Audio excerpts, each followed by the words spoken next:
Now that Tammy Slaton has dropped all the weight in 1,000-pound sister since and had her skin removal surgery, many fans may be wondering what she has her sights set on next.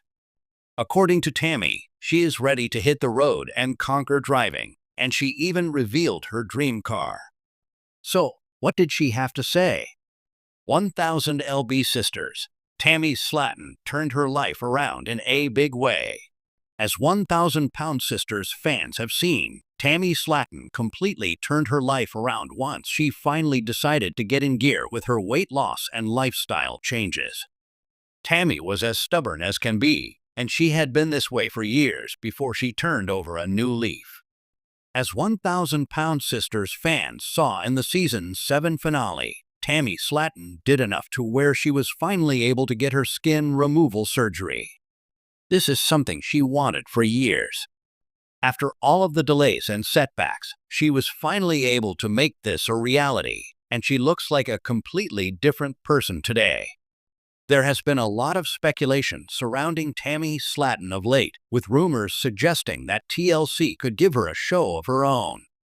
With everything she has been able to accomplish so far, fans don't think there is any stopping her now. TLC celeb talks about her next goal after slimming down. Now that Tammy has successfully dropped the pounds and had her skin removal surgery, many 1,000-pound sisters fans are curious about what her next goal will be. According to Tammy, she wants to hit the road and conquer driving as her next task. With how successful Tammy was when it came to dropping the pounds and keeping them off for good, her next goal is to conquer driving, and she even revealed what her dream car is recently as well. According to Tammy, she said that she would love to get a classic Ford Mustang GT. With everything that Tammy has accomplished regarding her slimming goals, she turned a lot of haters and doubters into believers and supporters. Now that she has gotten all of the extra weight and skin off, she will surely be able to fit into any car she wants. As 1,000-pound sisters fans remember, she almost gave Chris Combs a heart attack when she drove a golf cart. So she may need a lot more practice before she can officially get out on the road. However, it's clear that she already knows what she would want to ride in, and she certainly has good taste. What do you think of the idea of Tammy getting on the road in her dream car? Let us know your thoughts below. The first turn. Tammy Slaton sat quietly on the porch swing of her Kentucky home, the late afternoon sun melting down like butter over the trees. A breeze ruffled her hair as she sipped an iced tea through a pink curly straw, legs comfortably crossed, her walker standing guard nearby. The world had changed so much in the past year, and so had she. She wasn't the same Tammy Slaton who once avoided doctor visits, rolled her eyes at dietitians, or struggled to climb into the front seat of her sister's van. She was healthier, stronger, and, for the first time in her adult life, hopeful. Her eyes flicked to the driveway, where a rented Ford Explorer gleamed in the sun. She smiled. "Next time," she whispered to herself, "that's gonna be me behind the wheel." Amy popped out of the front door, Gage wobbling beside her. "Girl, you still sitting there dreaming about that car?" "Yup," Tammy grinned. "Only now, it ain't just dreaming. I talked to the DMV today. I'm ready. I'm taking lessons." Amy nearly dropped her iced coffee. "Are you serious?" "Dead serious. I even know what car I want." Amy's jaw dropped. "No way." "Spill it." Tammy leaned back with a smug smirk. A 1970 Chevelle SS. Cherry red. Black racing stripes. Classic muscle, baby. Amy blinked. "You want to drive a car that sounds like it drinks gasoline and screams in cursive?" Tammy threw her head back and laughed, the sound echoing through the neighborhood. Back in the driver's seat. 2 weeks later, Tammy was sitting behind the wheel of a driver's ed car with a nervous-looking instructor beside her. His name was Steve Balding, in his early 50s, and clearly not used to being filmed. Because yes, the 1,000-pound sisters' cameras were rolling again. I'm gonna be honest with you, Tammy, Steve said, clutching a clipboard with white knuckles. This is a first for me.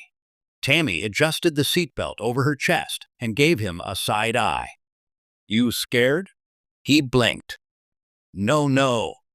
Just intrigued. Well, buckle up, Buttercup, Tammy said with a grin. Let's go. And go she did. The car lurched forward, not gracefully, but determinedly, and they took off down a rural Kentucky road. At the production tent, Amanda, Chris, and Amy watched the monitor with mouths agape. She's really doing it, Amanda said. Chris had tears in his eyes. My little sister's driven. Lord help Kentucky. Back in the car, Tammy was surprisingly focused. She took each turn slowly, her knuckles only occasionally whitening. She braked with care. She even checked her blind spot. Steve looked at her, surprised. You've practiced before. Tammy smirked. Video games, baby. Grand Theft Auto. Don't tell the DMV. The dream takes shape. A week later, Tammy and Amy were standing in a showroom full of cars. Shiny, fast, expensive machines lined the walls like jewels in a crown. A young salesman approached, but his smile faltered when he saw the cameras. Y'all filming something? He asked. Just life, Tammy said. And today, life's gonna include me sitting in a Chevelle. He led them to the back of the lot, where it stood like a time capsule, the exact model Tammy had described, its cherry red paint glistening like a lollipop. Tammy approached it slowly, almost reverently. She laid her palm on the hood and whispered, Hello, gorgeous. Amy chuckled. You're acting like it's a man. It's better, Tammy said. It don't lie, cheat, or ghost you. The salesman handed her the keys. Wanna sit in it? Tammy nodded, her eyes wide. With Amy's help, she eased into the driver's seat, the smell of leather and gasoline hitting her like a memory she never had. Her fingers wrapped around the wheel. She could see herself driving this, sunglasses on, window down, music blasting. What song would you play first? Amy asked. Midnight Rider by the Allman Brothers, Tammy said immediately. You know, something that makes you feel like you're running from the law, even when you're just going to the gas station. Full speed ahead. The driving lessons continued. Tammy took to the road like a bird finally stretching its wings.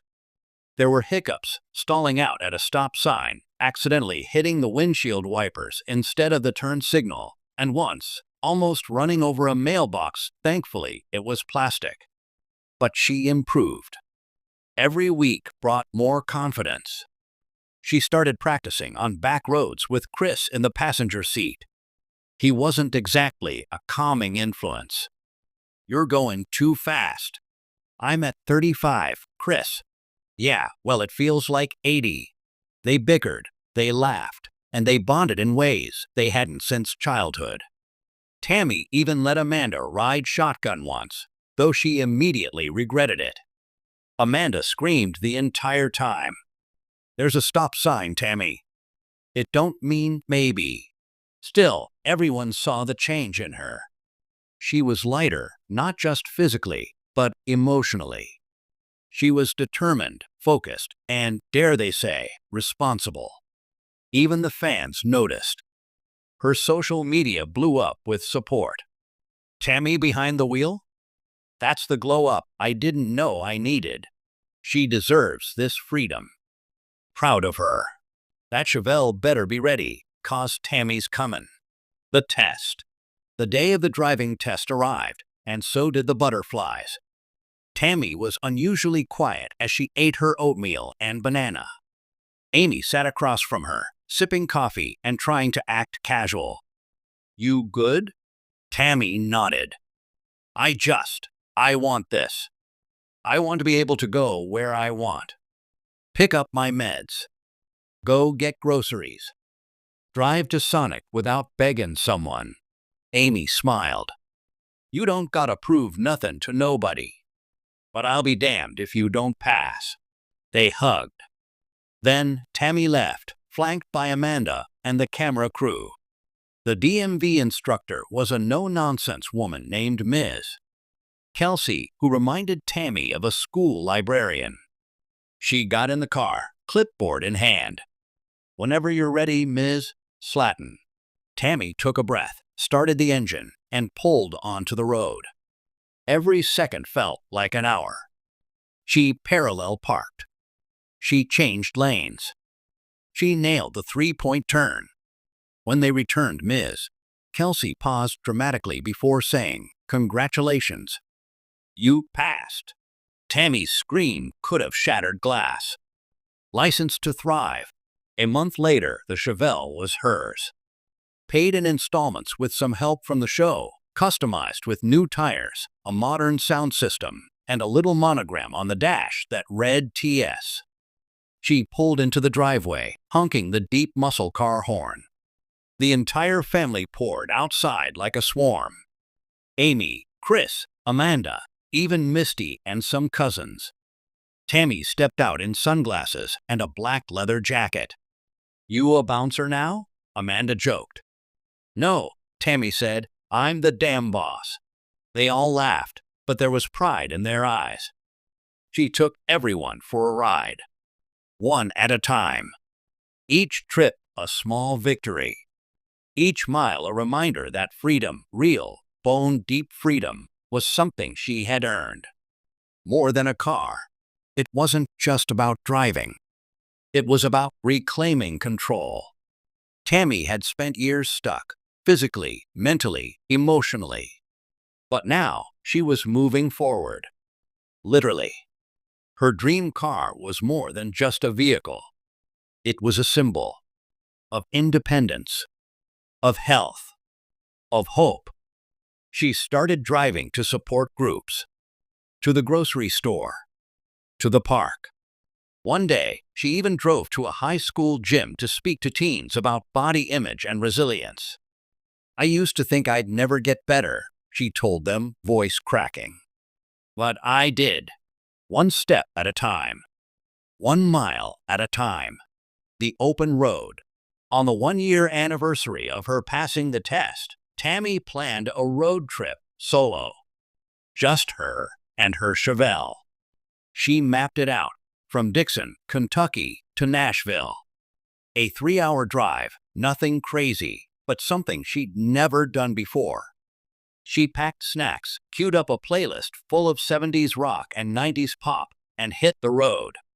As she cruised down I-24, the sun setting behind her, she looked in the rearview mirror and saw more than her reflection.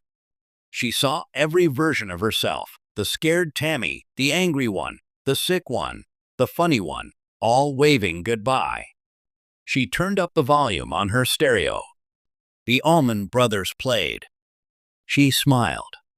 She was free.